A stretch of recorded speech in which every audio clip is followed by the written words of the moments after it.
Bienvenue sur Afro Info 243 des partout où vous nous suivez à travers le monde. La rentrée scolaire est prévue ce 5 septembre 2022 sur toute l'étendue de la RDC. Pendant ces temps, des écoles restent remplies des déplacés dans les territoires de Rutshuru et des Nyiragongo. La rentrée scolaire sera effective dans cette entité de la province du Nord Kivu. Vous aurez des réponses dans cette émission. Mesdames et messieurs, restez avec nous.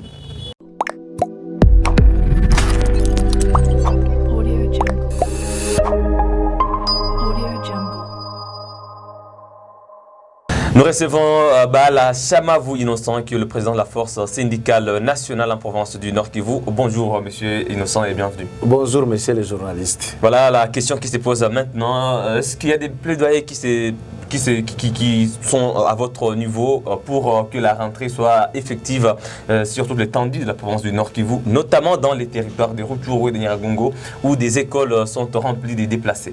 Oui, nous sommes en train d'y travailler. Déjà dans la revue annuelle des performances, nous avons évoqué ces problèmes-là et nous avons vu qu'il était nécessaire qu'il y ait un enseignement d'urgence au niveau des territoires qui font des zones de conflit.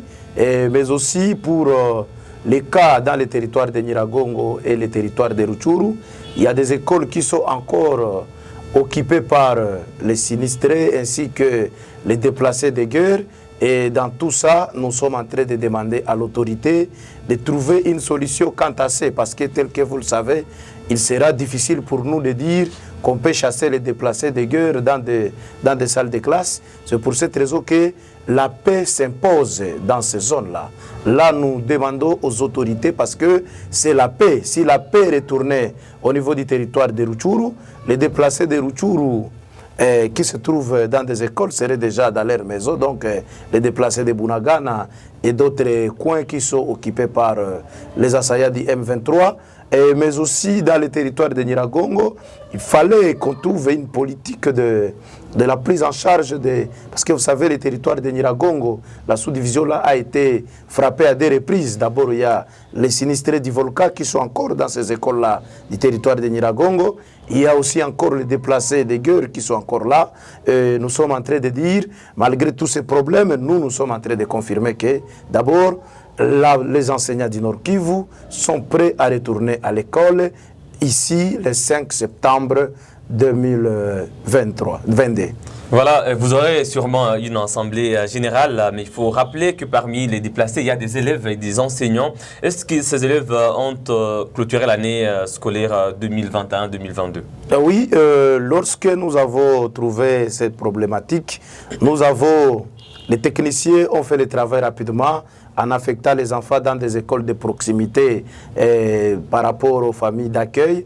Et je crois que tous ces enfants ont terminé l'année scolaire. Seulement, certes, on ne peut pas dire tout le monde parce qu'il y a ceux-là qui ont traversé la frontière pour aller au niveau de l'Ouganda. Il y a ceux-là aussi avec la situation, vous savez, la situation de la crise, parce que lorsqu'il y a la guerre, les familles n'ont pas de moyens.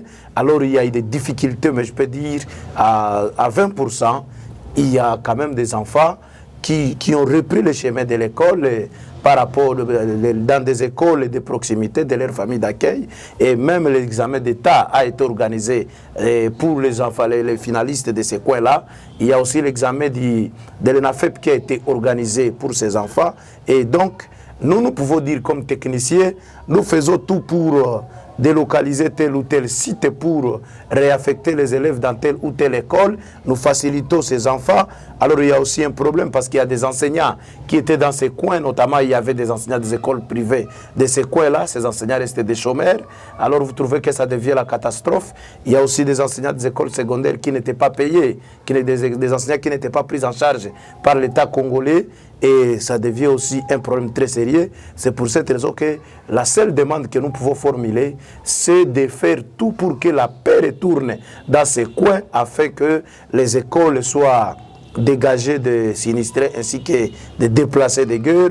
et que les enseignements se déroulent normalement. Voilà, l'avant-dernière question. Le Bureau de coordination des affaires humanitaires de l'ONU avait évoqué une crise humanitaire, notamment des besoins urgents en santé et nutrition.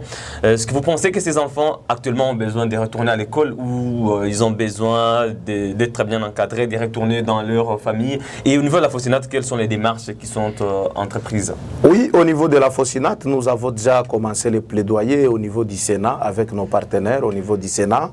Là, on a commencé les plaidoyers. D'ailleurs, on avait déjà écrit une note de demande d'assistance pour les enseignants et leurs familles, les enseignants dans les territoires de Rutshuru et leurs familles. Et nous sommes en train de poursuivre les dossiers au niveau du Sénat. Et je crois que si Dieu nous prête, si les choses évoluent correctement, et ces enseignants-là qui sont touchés par ce problème-là devaient avoir une assistance, une aide spéciale, parce que tel que vous savez, nous, notre souci, ce n'est pas ce que nous puissions voir les enfants dans des salles de classe et des familles.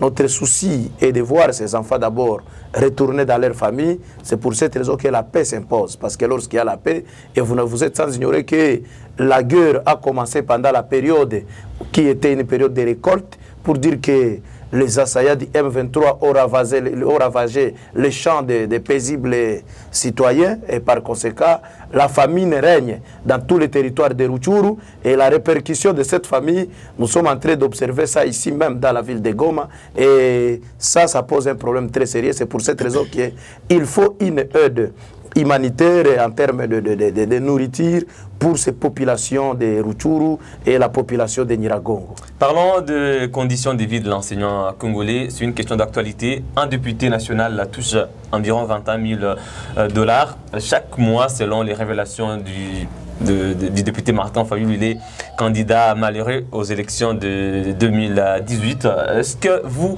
comme enseignant, vous avez été choqué par ces révélations quand nous savons qu'un enseignant congolais touche environ 150 dollars américains le mois? À mon niveau, là, je vais parler comme citoyen congolais. Moi, ça ne m'a pas choqué. Parce que la façon dont nous votons les députés, lorsqu'ils arrivent là, je pense que je l'avais déjà dit dans une émission même à la radio au Capi, j'avais bien dit, les députés, en tout cas, nous n'avons rien à demander à nos députés. Parce que lorsque les députés, nous savons comment ils sont élus. Ils sont élus partant de leurs moyens. La population ne veut pas donner sa voix à cette personne qui mérite. Mais la population veut donner la voix à cette personne qui a l'argent. Par conséquent, quelqu'un qui a fait sa campagne électorale, il a perdu ses moyens. Lorsqu'il arrive au pouvoir, qu'est-ce qu'il va faire?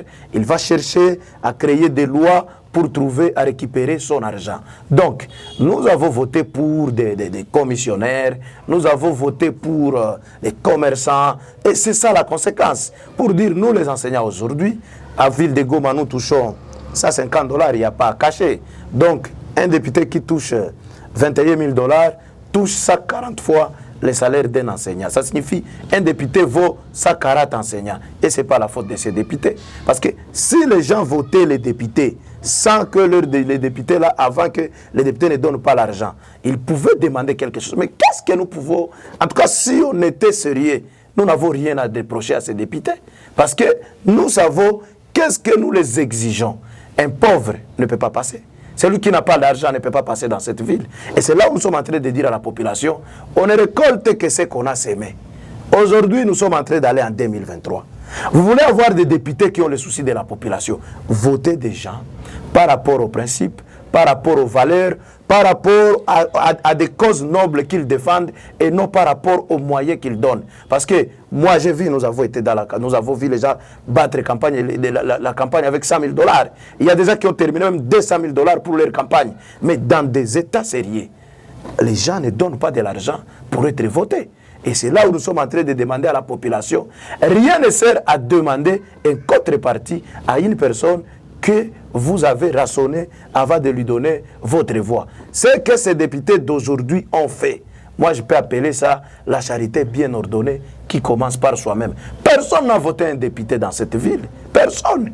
Tout le monde a voté l'argent, les miettes du député. Ça, je l'ai dit. Et tant que la population saura que pour voter quelqu'un, il faut qu'il donne l'argent, que la population encore puisse mettre en tête que lorsque quelqu'un va arriver à l'hémicycle, il va chercher d'abord comment gagner l'argent, parce qu'il sait quand il va retourner encore avec l'argent, il sera encore voté. Et c'est ça le problème. Donc, il y a une part de responsabilité à 90% pour la population et une part de responsabilité à 10% pour ces députés, parce que moi, quand je me mets à la place de ces députés, je trouve que c'est normal, parce que nous avons sillonné toute la ville de Goma en train de voir comment la campagne électorale était en train d'être effectuée. Ces gens ont débloqué les fonds. Et si la population veut avoir des gens qui vont réellement défendre et qui vont vivre dans la misère, qui vont vivre les réalités, qu'ils votent pour des gens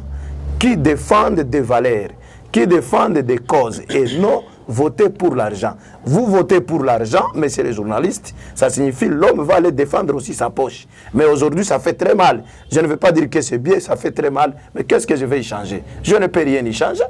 Il faut qu'il y ait une autre vague, une autre phase électorale en 2023 pour que la population puisse sanctionner ceux-là qui sont là. Alors, ça appelle à la conscience. Moi, je féliciterai la personne qui a été clair pour donner les chiffres là. Cette personne a éveillé la conscience de la population. Et cette fois, la population devait se réveiller, voter des gens qui défendent des valeurs, qui ont des combats nobles, et non pas voter déjà parce qu'ils ont des voitures, parce qu'ils ont de l'argent, parce qu'ils vous donnent ceci ou cela. Et là, vous allez voir, le pays va évoluer normalement. Merci beaucoup, M. Bala Chamavou Innocent. Je rappelle que vous êtes le président de la force syndicale nationale en province du Nord, que vous avez confirmé que vous allez retourner à l'école le 5 septembre. Mais quand même, vous aviez aussi des recommandations. Est-ce qu'elles ont été répondues favorablement? Parce que ça, c'est $1 le mois, c'est quand même dérisoire en termes de salaire pour un père de famille. Oui, messieurs les journalistes, dans le secteur de l'éducation, nous avons traversé des moments très difficiles, extrêmement difficiles. Je vais vous dire, j'ai commencé ce combat lorsque nous l'avons commencé. Nous étions en train de toucher 94 000 francs. 94 000 francs. On a fait la prison, on a fait ceci. Avec le nouveau patron de l'EPST, le ministre national de l'EPST, nous avons commencé encore les combats. Et dans ces combats, nous avons signé un accord qu'on appelle l'addendum au protocole de Bibois, que nous appelons les accords de Mbouela, dont moi-même je suis signateur, messieurs les journalistes. Dans ces accords, il y a des clauses. Nous, les banques syndicales, on a donné notre cahier de charges. Le gouvernement a accepté ce cahier de charges. Le gouvernement a commencé à exécuter petit à petit. Alors, il y a, par exemple, nous avons recensé les NI sur toute l'étendue de la République. Et les NI ont été payés. Le problème, c'est quoi maintenant? Nous avons de mauvaises personnes et ils doivent écouter ces messages. Vous avez des enseignants, vous avez des écoles avec des faux arrêtés. Des écoles sans arrêté. Ces enseignants-là ne sont pas des NI. Il y a des bureaux gestionnaires. Nous devons être d'accord sur ce point-là. On a scindé un bureau gestionnaire. Ce que nous appelons, tout le monde comprend, les bureaux gestionnaires. Quand on a scindé un bureau gestionnaire, ici d'une institution, le bureau là, vous devez vous partager le patrimoine humain et le patrimoine matériel. Quelqu'un engage ses cousins, ses frères, illégalement. Alors vous vous retrouvez avec des gens qui s'appellent NI illégalement. Des gens qui s'appellent NP illégalement. Alors moi je demanderai seulement aux gens de respecter la loi. Là où il faut engager, engagez. Là où il ne faut pas engager, n'engagez pas. Il y a des écoles qui ne sont pas prises en compte par l'État congolais. Ces gens ne sont pas des NI, ces gens ne sont pas des NP.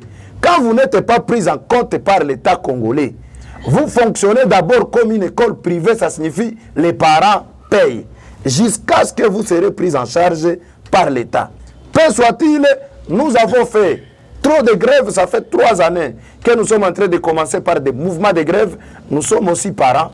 Pour cette année, nous nous sommes dit, comme le ministre de l'EPST et toute son équipe, lorsque nous venons avec des plaidoyers à Kinshasa, ils nous écoutent et ils trouvent solution, peu soit-il, nous nous sommes dit, cette fois, cette année, nous n'allons pas commencer par des mouvements de grève, nous allons directement commencer la rentrée scolaire et la suite des plaidoyers, nous allons continuer petit à petit parce qu'il y a des avancées qui ont été observées. Merci beaucoup, M.